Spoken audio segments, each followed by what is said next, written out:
What is a really simple, easy way to locate fish and to catch them as well?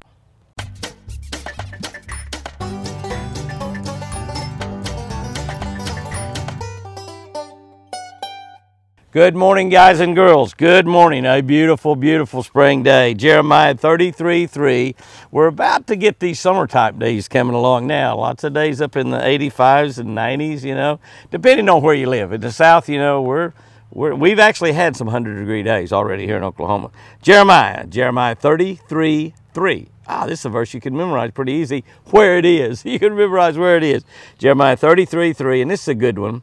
God is speaking to the prophet Jeremiah, and he says, "Call on me, and I will answer you, and show you great and mighty things."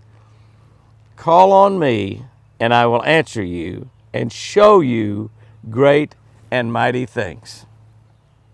Fallen logs, just about perfect structure for fishing a spinnerbait. Most logs have several key junction areas that you can bring a spinnerbait by with an excellent chance of getting a strike.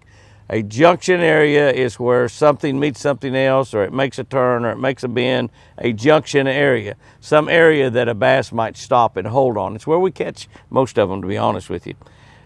One junction area is right where the log meets the bank, where the log's laying on a bank, right where it comes up, right in that little spot where it hits the bank. That's a good spot. Another is where a limb meets the main log. You got a log laying out here and you got a limb sticking out right where that limb hits that log. That's a really good junction area type place. And of course the tip end of the log, the very end of the log. You got a log or a tree that's fallen in the water. The very end of it is a junction area where the very end of it meets all of the rest of the lake. That again is a very good area. Often, and this is something to remember, often I'll stop and fish one single log and will return to it on future fishing trips. In other words, particularly if once I fish it, I've looked a little bit more about it and I've seen maybe 6 or 7 junction areas. I think this is a good log. Even if I don't catch one today, I want to come back and fish this log. By the way, I'm reading from a Catch a Better Life book on the Catch of the Day channel. If you are not subscribed to this channel, please, please, please hit that subscribe button right now. We've got over 20,000 great people on this channel. Not nearly as big as our regular Jimmy Houston Outdoor YouTube channel. It's got over 115,000 people on there. It's only 20,000, but it's a great channel. All 115,000 or 17 or 18,000, whatever it is, all of those really need to be on the Catch of the Day channel as well. Kind of disappointed some of you are not. Don't know who you are. So I'm not throwing any rocks at anybody, but let me tell you, Catch a Better Life is real. This book, God's Word, a devotional and a fishing tip, literally change your life for the better. To catch bass on logs, we need to concentrate on the junction areas. To receive mighty things from God, that's what we all want to do. We want to receive mighty things from God. We need merely to call on Him. That's all we got to do. We just got to call on God to receive mighty things. That's what He told Jeremiah. Can I tell you, Jeremiah was in prison when He gave him the promise in today's verse. Jeremiah was in prison, Things were bad and honestly looking worse. As bad as it was being in prison, in those days when Jeremiah was in prison, if you were put in prison, you very seldom came out for any other reason than to be executed. You came out to have your head lopped off, or to be hung on a cross. You came out to be tortured. So things were bad. Jeremiah was in prison. They were looking worse. And yet God told him, call on me and I will answer you. When you face problems, when you face dire circumstances, call on God. Call on God. Call on God. Stand back. Watch the mighty happen. It says right here, I will show you great and mighty things. We serve a God. I serve a God who doesn't consider the odds. God doesn't worry about the odds. He doesn't need Las Vegas. He doesn't worry about them. God makes the odds. No army, no prison, no pandemic, no divorce, no problems with kids, no illness. No problem is too big for God. No problem is too big for God.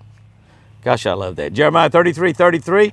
That'd be one of those good ones you might want to write down, stick on the refrigerator. Call to me, I will answer you, and I will show you great and mighty things. One of the things that I noticed about this as I was reading through this today out here in the woods is that it doesn't say, call to me, Jeremiah, and I will answer you. So I could just look at this and just me, I would say, call to me, Jimmy, and I will answer you, and I'll show you great and mighty things. Call to me, Linda. Call to me, Bill. Call to me, John. Call to me, Chris, and I will show you great and mighty things. We can all add our name right there and call on God, and He's going to show us great, great, great and mighty things. Some of the things that have been the biggest blessings in my life as we've gone through have come from dire circumstances, and it seemed like it was getting worse. Dire circumstances.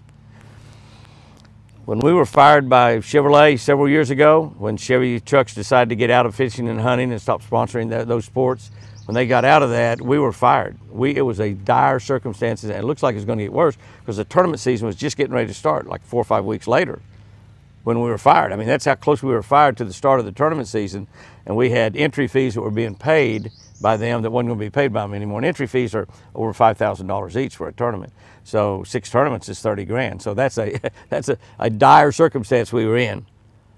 My answer to that problem was to call on God. And He is still moving and working and blessing things here years later because of that dire circumstance. God doesn't just give you a blessing and stop. He continues blessing you because of that dire circumstances, maybe for years and years to come. That's the way it's worked with me. Here's today's tip. Trolling. That's right. Trolling's the answer, isn't it? Trolling is always, we got a lot of aircraft flying around today. Trolling is always an easy way to locate and catch fish.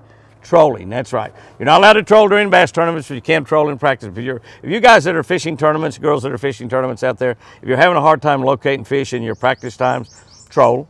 Put you on a bait and troll with you. Put you on a crankbait that'll go down whatever deep. Put you on a rattle bait, a lipless crankbait, troll. Put on something out there and troll with it. Have a marker buoy handy. Either that or, on our locators that we have nowadays, we can put follow me on there and follow me with the tracks. Tracks will follow back behind you. Catch a fish, just hit a weigh button right there if you don't want to throw a buoy out. I think it's better to throw a buoy out because you've got a visual on top of the water as well as on your fish locator. But throw a buoy out when you catch a fish. Turn around and troll right back the same way. If you catch another fish, throw another buoy out. Now you've got some fish pinpointed. You can stop then and catch them casting. So trolling's an excellent, excellent way to catch fish. Guys and girls, go out there and have you a great one today. And remember, golly, I sure do love you.